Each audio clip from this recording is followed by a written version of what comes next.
What's up guys, it's Brad from LightArchitect here. In this video, I'm going to be showing how you can add some dynamic flowing grass and nature to your live action shot inside of Blender. In addition to creating this particle system for the flowing grass in your scene, I will also be showing how you can add some basic hummingbirds to the background of your image using our Spyderfy add-on to bring some more life to your shot as well. I'll be using the Nisarga Light Spyderfy add-on bundle for this specific tutorial, and I've linked that nature pack in the description below if you're interested. However, feel free to use any nature assets of your choice as the concepts remain the same.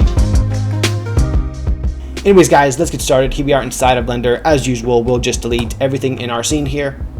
And the first thing we're going to do is import our live action shot and track it as usual. So I'll just go here to our plus tab, I'll go to visual effects and then motion tracking, and we'll click on open and open up our shot that we're going to add our nature to. So I'll just kind of find our footage here, and I'm using an MP4 file, but feel free to use an image sequence if you want a little bit more stability in your workflow. And this is the shot we're going to be adding our nature to and 3D tracking inside of Blender. Before we track our shot, I'm going to set the scene frames of our Blender animation timeline to the length of this movie clip. So I'll go ahead and click here. And as you can see here, our timeline went all the way to 500, which might be a little bit long. So I'm actually going to shorten it here in a bit to the length that we want to output. But before we do that, I also want to prefetch all of our image data into our scene as well, so we don't get too much video buffering. So I'll go ahead and click on prefetch here. And now Blender will prefetch all of our frames, and we can kind of scroll through our timeline much more seamlessly here. Alright, so I'm going to choose kind of an end frame for our shot. I don't want to render all 500 frames here for this visual effect. So I'm thinking maybe around frame 315 is long enough. So I'll go ahead and change the end frame of our timeline here to 315. And now we'll start tracking our footage. Alright, so I'll go to our tracking tab here, and for our tracking settings, I'm going to go ahead and switch this to blurry footage. So our pattern and search size are a little bit larger. And as I mentioned many times before, I have a more advanced 3D tracking tutorial that goes through the concepts behind 3D tracking a little bit more specifically. So if this is your first time 3D tracking, I recommend watching that video. I'll put a link to that in the description as well. But anyways, to continue, I'll leave our pattern size at 31 and our search size at 91. For our motion model, you can use the location motion model. However, when I 3D tracked this shot before, I found that when I use the affine model, we just get a little bit more detail on each of our tracking points, and I found that it just helps our tracking points to stick a bit better. So I'm going to go ahead and switch that to affine. And now we'll go ahead and click on detect features. And Blender is going to choose a variety of tracking markers throughout our scene for us automatically. And I want a little bit more features detected than the ones that are showing up right now. So I'll just open up this little tab here and decrease our threshold so that we'll have a lot more tracking markers to track through our scene here. And finally, with all of these tracking markers selected, I'll just click on this track forward button, and Blender will track through all of our markers. Alright, so now that Blender has gone through those markers, I'm going to go to the end of our timeline here and click on detect features again. And once again, Blender is going to add some tracking markers to our scene, and I will track these tracking points backwards. And now I will also go to the middle of our timeline here and click on detect features again and track these forward first, and then also track them backwards as well. And the whole point of this process is just so we have tracking data in both the foreground and the background of our shot, and to also have enough tracking markers throughout the course of our timeline here. So I'll just go to maybe frame 55 here and click on detect features again, track these markers forward, and then track them backward. And I will go to frame maybe 250 here, detect features again, track these forward, and then track them backward as well. Alright, so now we have quite a bit of tracking data here, and as you can see from our graph at the bottom of our timeline, we have some data that's not working very well. So we're going to have to clean up the tracks a bit, but by using the detect features option, we can just get a whole bunch of tracking markers and then clean them up a bit later to get rid of the ones that aren't sticking so well. So the first thing I'll do to kind of clean up our track here is just select on the graph here the points where the tracking markers are just flying off of our scene here. So I'll select this point right here and press X to delete it, and then I'll just select all of these points that are off of our main tracking graph here and just delete them, because I'm fairly certain that they're going to have quite a bit of errors. So I'll just delete all of these, and that'll be the first step in cleaning up our track. and we'll leave it here for now. Now we're going to select all of our tracking markers here. I'm going to also add a camera to our 3D world here really quick, so I'll press Shift A. We'll add a very basic camera to our scene just to have it there for our tracking data. And now I'll go to our solve panel with all of our tracking markers selected. I'll select the keyframe option so that Blender will automatically choose the keyframes with the most parallax between our tracking markers. Sometimes you have to manually select those where the live action camera moves the most here, but generally I found that checking the keyframe option works pretty well. And I will also refine the focal length of our camera, and finally I will click on solve camera motion, and let's see what Blender gives us for the solve error of our camera. Alright, so we have a solve error of 15.48 pixels, which is not nearly good enough. We want to try to get this below at least 2, as I mentioned before. The lower the error, the better. But what we'll do to bring down our solve error here is just clean up our track a bit. So I'll just deselect all of our tracking points here. I'll click on the cleanup tab and click on clean tracks. And now I will select all the points with a reprojection error of say above, we'll say any tracking point with a reprojection error of above 9. Go ahead and have Blender select those points with a 9.6 error or above, and we'll press X and delete them. And hopefully this is enough tracking data to work with. I'll go ahead and select all of our tracking markers here once again and click on solve camera motion, and let's see what we get once more. Alright, so we have a solve error of 1.93 pixels, which is below 2 pixels, so we're going to go with that for our tutorial. Feel free to clean up your track even more and maybe add some more data if you want, and get the solve error below 1 if you want to be really precise with your 3D camera, but this should be just fine. So now that we've tracked our camera, let's import this tracking data to our 3D camera. So I want to go to View and then Viewpoint Camera on our 3D graph view here, and I want to set up this movie clip as our background really quick. So I'll go ahead and click on Set as Background, and now as you can see here we have our movie clip as our background for our 3D camera. And now I will select a 3D tracking marker for the origin of our scene, so the point of 0, 0, 0 on our graph. So I'll go ahead and select a point by our character's feet here and then click on Set Origin. And now as you can see here, the point of 0, 0, 0 is where this tracking marker would be for our 3D camera. So now I also want to set the floor of our scene. So I'll go ahead and select 3 different tracking points in our scene here that would represent our floor in our live action shot, and then click on floor. And now as you can see here in our 3D timeline, our 3D graph kind of lines up with where the live action ground would be in our scene here. And of course you can adjust the orientation of your scene later, but using these tools is just a nice way to set up the general position of your camera in your 3D world. So now that we've done that, I'm going to click on the setup tracking scene here. And now as you can see here, Blender will import our tracking data to our camera in the 3D world, and it will also add a foreground collection with a cube on it as our default object to render, and then a background collection with a ground plane on it, which will act as the floor of our scene. And this ground is automatically added as a shadow catcher in our scene. And we're not going to use these two collections exactly as they're added in our scene here, but it's a nice starting point that Blender creates for us to streamline the creation of our scene a bit better. So now that we've 3D tracked our shot here, let's go back to layout mode really quick, and I'll just go to Viewpoint Camera, and I'm going to enable our motion tracking data here so we can see all of our 3D tracking points in our scene. And as you can see here, when I play through our timeline, you can see that our 3D camera is moving similar to the way our live action camera was when the shot was filmed. Alright, so now that we have 3D tracked our footage, let's go ahead and just delete our cube here. It's time to import some nature assets and distribute them along a plane. So first I want to select our ground plane here that Blender has automatically added to our scene. I'm going to press Shift D and duplicate it,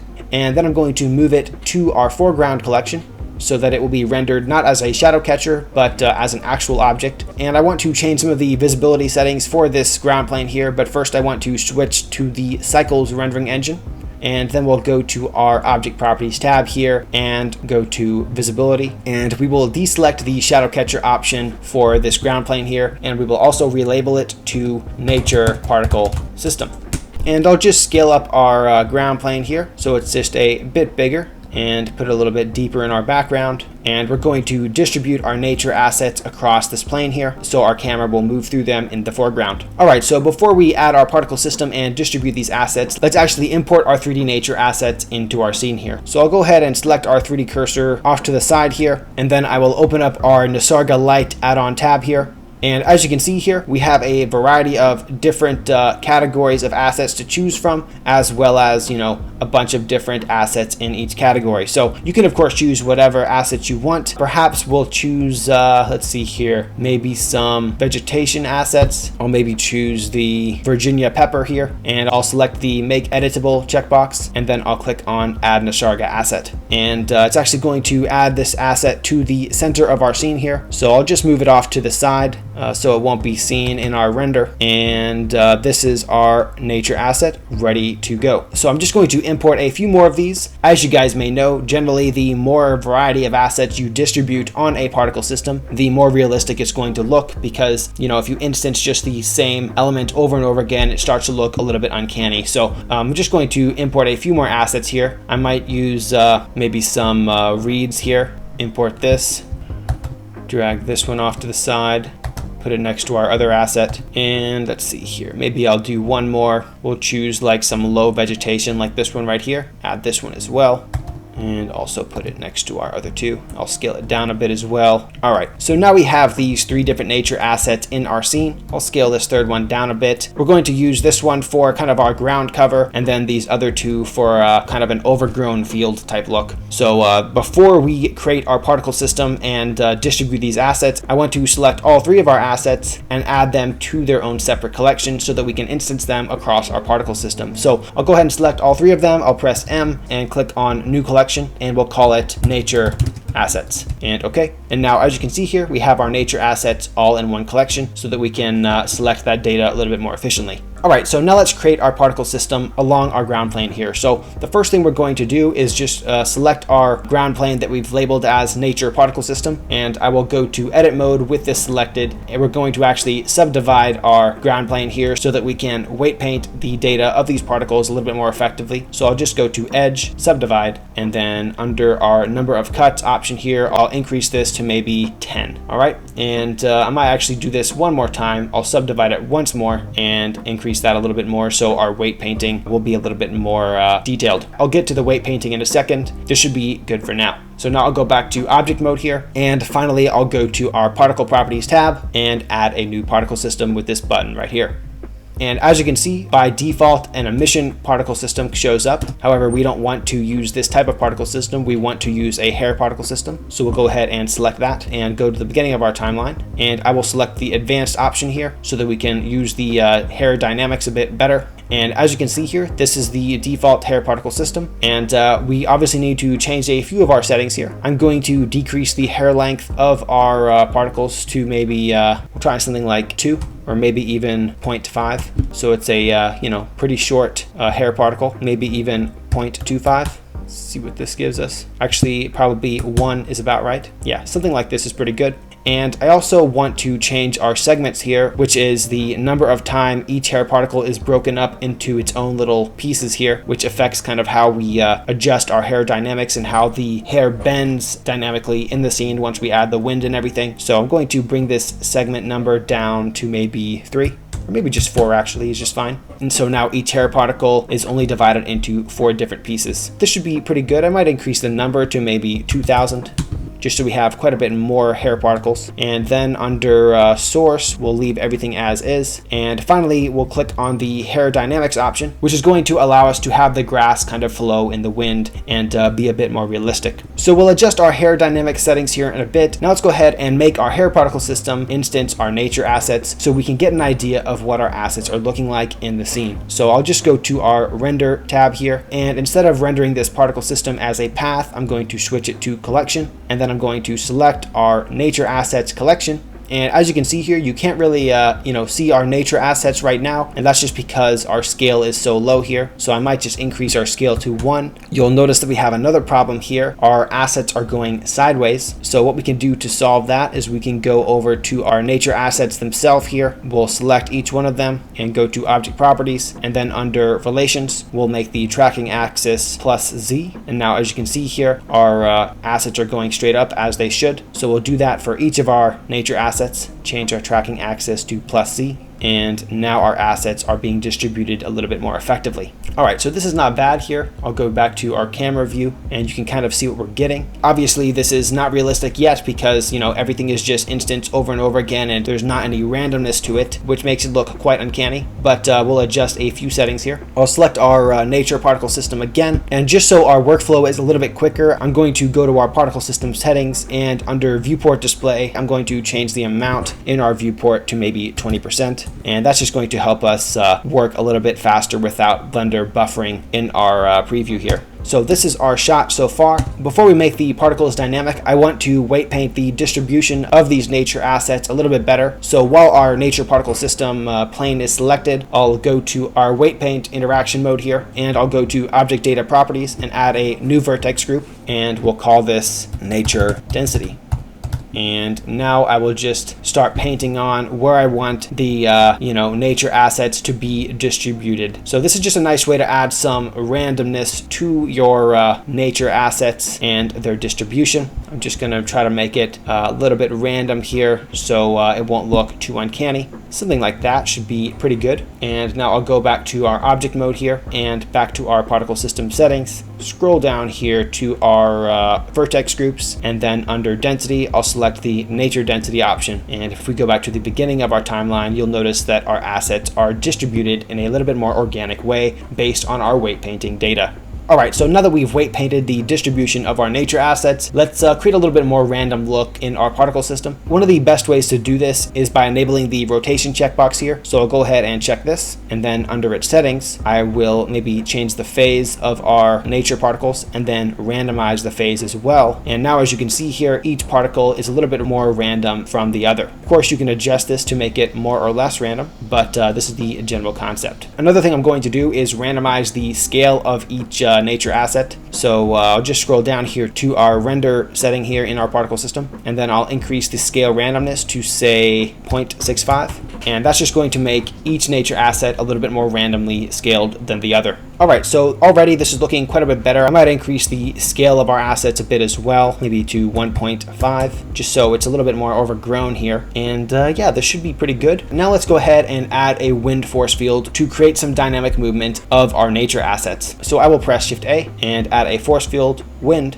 and right now it's just added our wind force field to our nature assets collection. So I'll just press M and add it to our foreground. And I'll just move this wind force field off to the side here and have it blowing toward our grass particle system, something like this. We'll go to our physics properties here, and under strength, I'll make this maybe 2. And I'll go ahead and play through our timeline here with our wind enabled. And nothing is really happening right now, and I think the reason for that is because we have our viewport display at 10%. So I'll just select our particle system here and go back to our particle settings. As you can see here, if I scroll down here under viewport display, it says display percentage makes dynamics inaccurate without baking. So we actually need to increase this all the way to 100 to actually work with our wind. So now, as you can see here, if I play through our shot, you can see that our grass is actually being affected by our wind here. Not doing exactly what we want, but let's adjust a few settings. So I'll go ahead and select our grass particle system, and I'm going to decrease the number to maybe 600 for now, just so we can work a bit easier. And the settings you're going to want to play around with are under our hair dynamics structure settings here. So I'll just increase the stiffness to maybe 0.5 and try again. And as you can see, now we have a little bit of a stiffer effect on our grass. I might try something like a stiffness of 0.8 or 0.95 even. Let's see what that does for us. And yeah, that's looking pretty solid. Of course, you can adjust your damping as well. We might want a little more damping on our system, maybe 0.8, and add a little bit of randomness to it as well, maybe a randomness of 0.3. And I'm just kind of guessing here, but you know, just keep playing with your settings until you get a result that you want. The main thing that we're going to want to do here to randomize the flowing grass is actually add a noise modifier to our wind force field so that our wind isn't constant throughout our scene. And it makes sense because, of course, in nature, your wind isn't going to be exactly the same direction and quantity all the time. It's going to be kind of moving around based on, you know, the weather that day. So I'll select our wind force field here. And while it is selected, I'll go to our graph editor, and I want to add a noise F-curve modifier. However, I can't yet because we don't have that data data in our graph editor. So I'm actually just going to hold my cursor over our strength parameter of our wind force field and press I. And now, as you can see here, we have a keyframe for the strength of our wind force field settings. And now we can select that strength, go to key, add an F-curve modifier, and make it a noise F-curve modifier. And now, as you can see here, we have a bunch of noise along the strength of our wind force field. And if I scroll through the timeline, you'll notice here in the right where we can see our strength, it's actually being affected quite a bit. We don't want quite this much frequency in our noise modifier, so I'll go over here to the right tab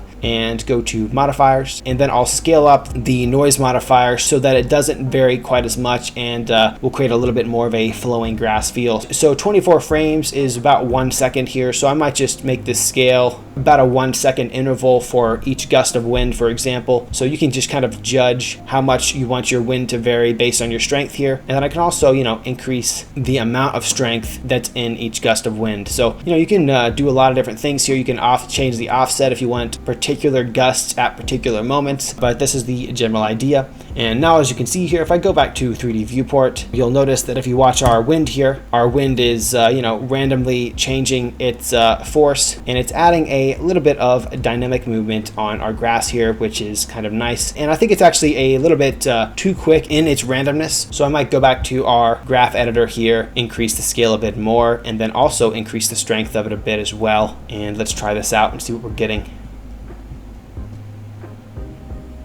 Alright, so it's still a little much in my opinion, but this is just a matter of personal taste. I'll keep adjusting our strength in the graph editor and increase it a little bit.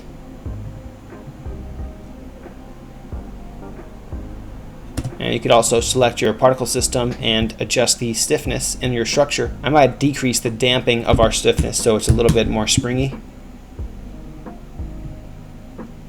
And you can see there's a little bit of glitches happening here, but that's just for the first few frames of our timeline, so we'll just edit those out. And this is not bad. This is not a bad flowing windy field. I might increase the stiffness a little bit more, maybe to 1.3. Let's see here. So I'll just go to our viewpoint camera mode really quick to see what we're looking like so far, and just play through our timeline. And now, as you can see here, we're getting a nice little grassy dynamic field here blowing in the wind. And yeah, I'm pretty happy with this result. I might add a little bit more randomness to it, but generally it's looking pretty good. I'll scroll up here to the number of our nature particles in our particle settings, and I'll increase this to 2000 and play through our timeline once more. And I think probably our grass is a little bit too tall here, so I might just go to our scale here, maybe make it 1 instead, and maybe increase the randomness again as well. Generally, the more randomness you can add, the better. It just looks a little bit more natural. So we're getting a little glitch here at the very beginning, but what we're going to do is we're just going to skip past that portion of our timeline. I'm not sure why that's happening, but this is looking pretty solid. What I might do under our nature asset collection here, I might grab this tall asset and just scale it down a bit, just because it's getting a little bit too large in our scene, and I might scale up the second one because I like that one better.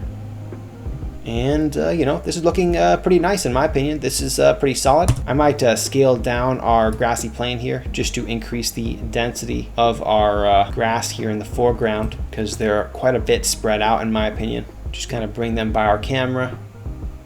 And yeah, this is the general concept behind creating that dynamic flowing grass inside of Blender. Of course, feel free to play around with your structure settings in your particle system, as well as the wind strength and frequency of your wind gust. But as a final touch, I might increase the number of these particles to maybe 3000.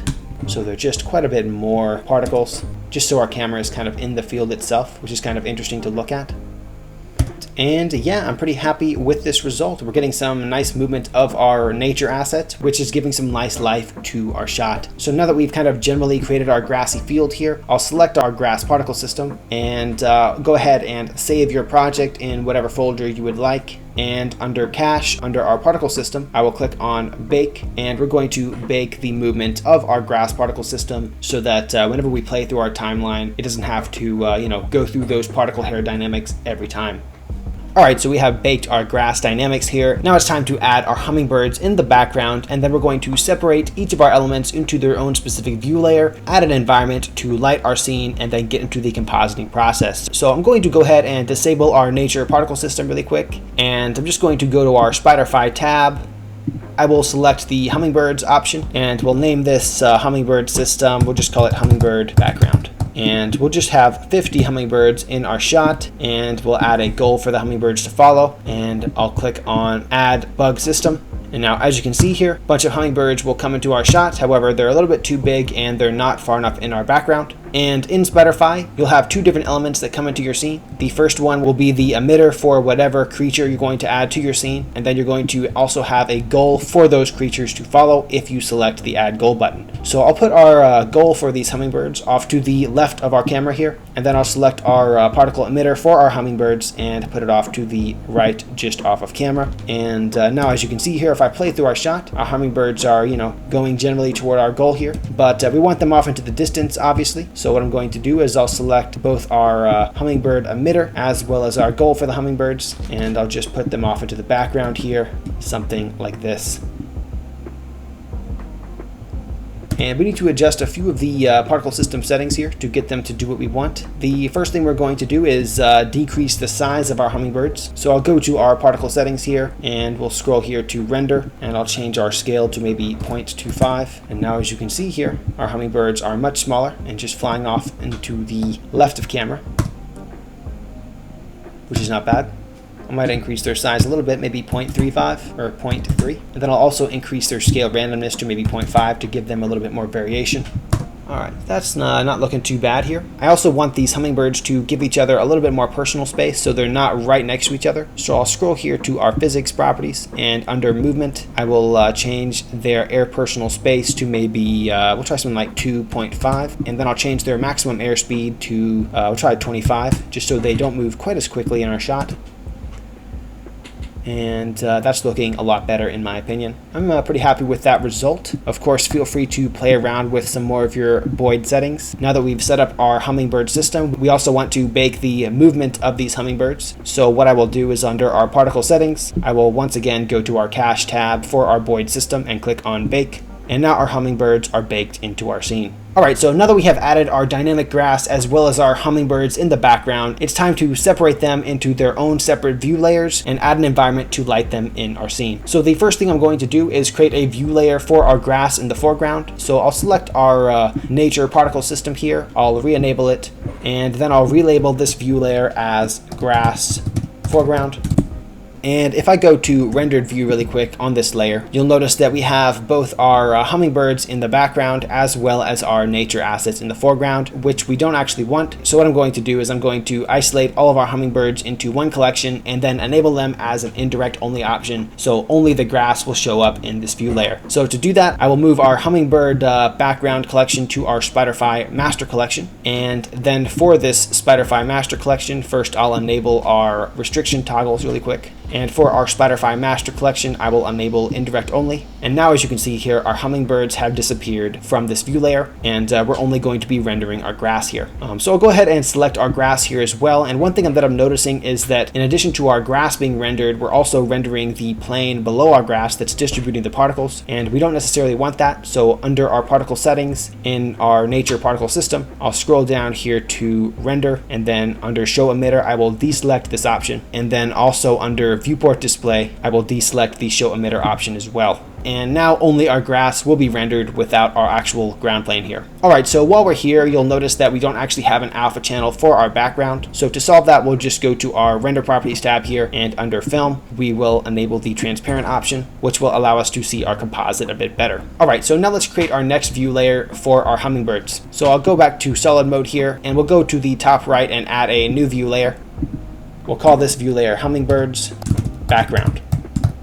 And for this hummingbird view layer, we want our foreground grass here with our nature particle system to be a holdout for our hummingbirds So in other words, if the hummingbirds pass behind a grass element, we want that hummingbird to be automatically masked from the foreground. So I'll go ahead and select the holdout option. And that's also going to disable our actual grass elements from being rendered in the shot. So as you can see, if I go to rendered view, you'll notice that only our hummingbirds and our shadow catcher here are being rendered in the shot. And anywhere our hummingbirds pass in front of our nature assets in the 3D scene, they'll be masked out automatically. Also, we want to select our background shadow catcher layer that has our ground shadow pass on it. And we want to go ahead and make this an indirect only option so that the shadow isn't rendered on this view layer. And we'll also delete this light that has automatically been added to our scene. For our nature assets, we'll also enable this as indirect only, even though our nature assets are way off to the side of our 3D world.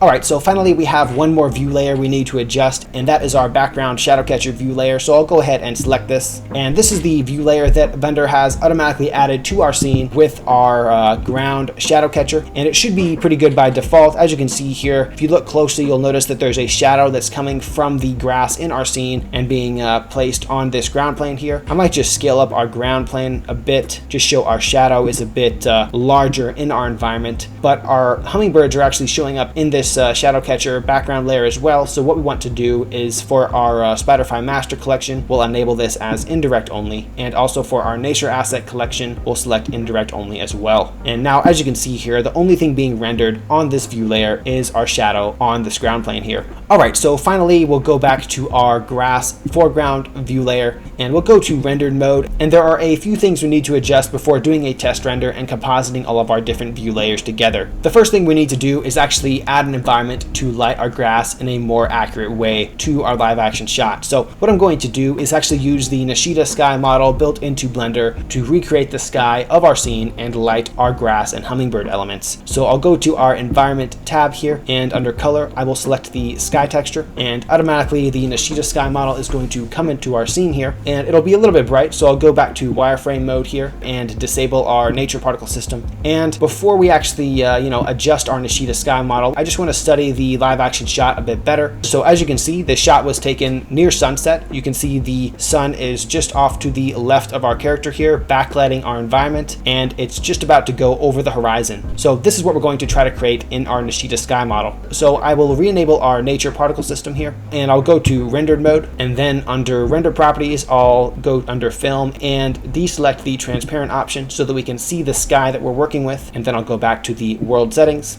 And now what we're going to do is we're going to adjust the elevation and rotation of the sun so it's off to the back left of our frame here. So I'll bring down the elevation a bit and then bring the rotation around until I see the actual sun in our shot. Maybe bring down the intensity a bit to 0.2. And you can see our sun off in the background here. I might increase the sun size so we can see it a bit better in our shot. You can see our sun here now. Might increase the sun size to maybe 4. And I just want to put our sun to the left here. So I'll change the sun rotation a bit. Alright, so as you can see here, I've adjusted our sun size, sun intensity, sun elevation, sun rotation, and the strength of our general sky so that our sun disk is just off to the left of our camera, just like our live action shot. And then we have some ambient light coming from our sky as well, which is going to light up our nature assets as well. And you can be as precise as you want with this process, but this should be fairly good for lighting up our assets here. Make sure before you render that you go back to render properties and under film, reselect the transparent option so that you can render these view layers with an alpha channel. And now you should have much nicer lighting on your nature asset as well as your hummingbird view layer. One more thing I want to do before doing a test render and getting into the compositing process is make sure that our ground plane here, that is our shadow catcher, is the general color of the ground in our live action shot. So what I'm going to do is go back to our background view layer. I'll go to rendered view. I will select our ground shadow catcher here, and then we'll go to our material tab, add a new material, and we'll just select the base color for the shadow catcher ground plane here to be the color of our racetrack, so that the reflective light that's coming off of the ground plane will also indirectly affect the lighting on our nature assets as well as our hummingbirds, and give it a much more accurate render by more accurately representing the real world environment around our 3D render. Alright, so I'll just go back to solid mode and back to the grass foreground view layer. And finally, it's time to do a test render and composite all of our different view layers together. So I'll go to our render properties tab here first, and under our render samples, I'll just do maybe, we'll do maybe 38 samples for our test render. I'll enable adaptive sampling, and then under advanced, I'll select our seed stopwatch for some noise variation. I'm going to enable motion blur for this shot. However, I'm going to decrease the shutter to maybe 0.15, just so there's not quite as much motion blur as there would normally be. Now I'll go to our output properties tab here, and we'll render at 1920 by 1080p resolution at 100%. Under output, I'll choose a folder where I want to save our render and name our footage. Call this folder Dynamic Nature Tutorial, and then we'll call our render Dynamic Nature Shot. Accept, and I will change the file format to an OpenEXR as usual, and make sure it also has an alpha channel included. And now we'll choose a frame that we want to do our test render on. I'm going to do maybe frame 176 here. And one more thing before we click on render and composite everything together, before I forget, I want to select our camera here, and under our camera settings, I want to make sure that there's no clipping on our camera itself. So I'll bring this clip start down to 0.001, which is as low as it can go, and that will help if any of the grass comes really close to the camera, just to make sure that Blender renders it properly. Anyways, now it's time to do our test render. So I'll just go to render and render image, and let's see what we get.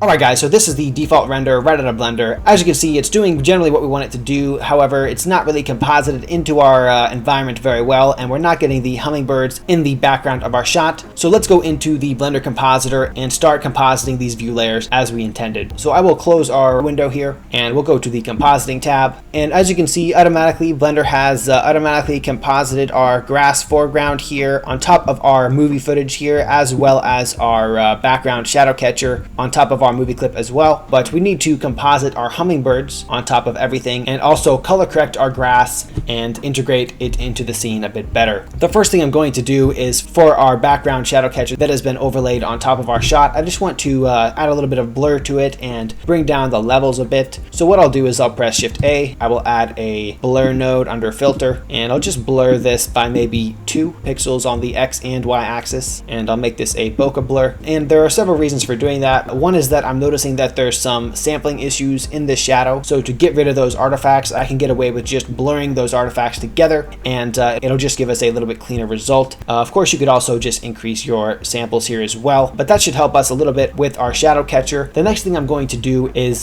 color correct our grass here in the foreground. I'm pretty happy with the way our grass is being lit. You can see kind of like the edge lighting from the sun lighting up our grass here, which is exactly what we want. However, it's just not quite dark enough by the camera here. So what I'll do is I'll just press Shift A, I will add a RGB curves node, and I'll just bring down the grass here until it's dark enough to integrate into our shot a bit better. And already that's looking quite a bit better here. I might darken down the shadows a bit and increase the highlights maybe. Something like this is not bad. I'm noticing that it's a little bit sharp, however, so I might just add a blur node here. So I'll press Shift A, we'll add a blur node, make it bokeh blur, and we'll just blur it by 1 pixel here just to blend it into our shot a bit better. And I'm pretty happy with this composite. There's a little bit of an issue here with our specularity of the sun off of our racetrack here. So what I might do to solve that without totally recreating the environment of the racetrack in the scene is just increase the density of the grass particles over here to just kind of cover that up. I think generally this is matching our shot pretty well. Now let's add our hummingbirds to the background and adjust their color as well. So I'll just select our composite and view node here and bring them off to the side. I'll duplicate our alpha over node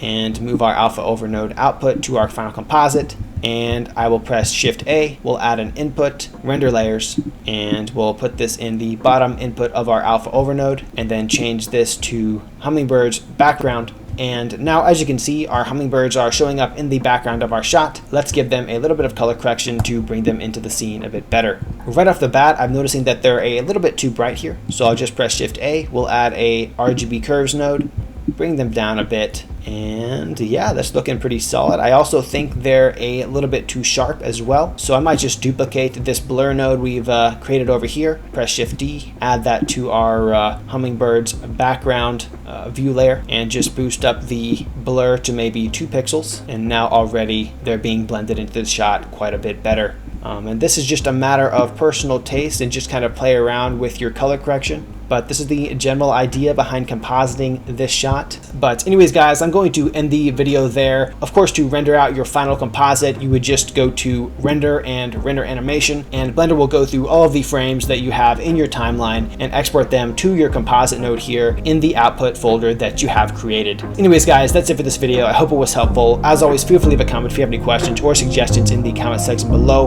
Let us know what kind of videos or tutorials you'd like to see next, and I'll see you next time.